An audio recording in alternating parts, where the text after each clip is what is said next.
Messi যে সিনেমার 20 সেকেন্ডের প্রচারণায় 176 কোটি টাকা নিয়েছেন, সেই স্পাইডারম্যান বিশ্বের সব দেশের আগে মুক্তি পাবে বাংলাদেশে।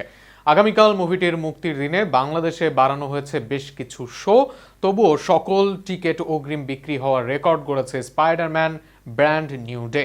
বাংলাদেশের সিনেমা পাড়ায় নতুন ইতিহাসের গল্প নিয়ে আরও থাকছে প্রতিবেদনে। ফুটবল বিশ্বকাপের উত্তেজনার মধ্যেই নতুন করে আলোচনায় উঠে এসেছিলেন আর্জেন্টাইন মহাতারকা লিওনেল মেসি।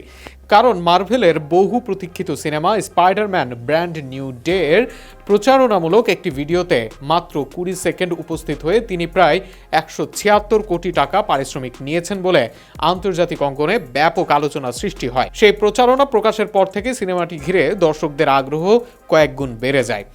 এবার বাংলাদেশের দর্শকদের জন্য এসেছে আরও বড় সুখবর। বিশ্বের অন্যান্য দেশের আগেই আগামীকাল 30 জুলাই বাংলাদেশে মুক্তি পাচ্ছে স্পাইডারম্যান ব্র্যান্ড নিউ ডে।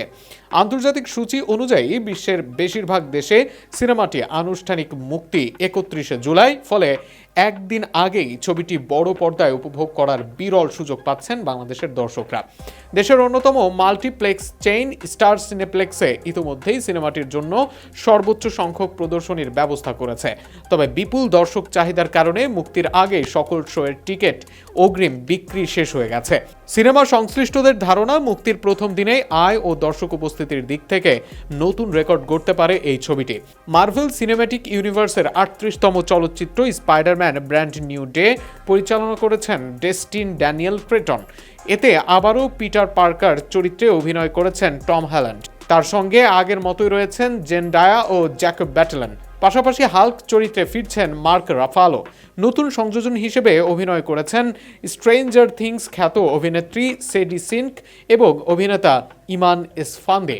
গল্পটি এগিয়েছে স্পাইডারম্যান নো ওয়ে হোমের ঘটনার 4 বছর পরের সময়কে কেন্দ্র করে। পুরো পৃথিবী যখন পিটার পার্কারের পরিচয় ভুলে গেছে, তখন নতুনভাবে স্বাভাবিক জীবন শুরু করার চেষ্টা করতে গিয়ে তাকে আরও ভয়ঙ্কর সব প্রতিপক্ষ ও অজানা হুমকির মুখোমুখি হতে হয়।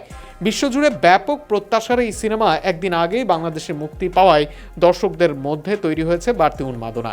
মেসির আলোচিত প্রচারণা ভিডিও থেকে শুরু করে অগ্রিম টিকিট বিক্রির রেকর্ড, সব মিলিয়ে স্পাইডারম্যান ব্র্যান্ড নিউ ডে এখন বছরের সবচেয়ে আলোচিত হলিউড সিনেমা।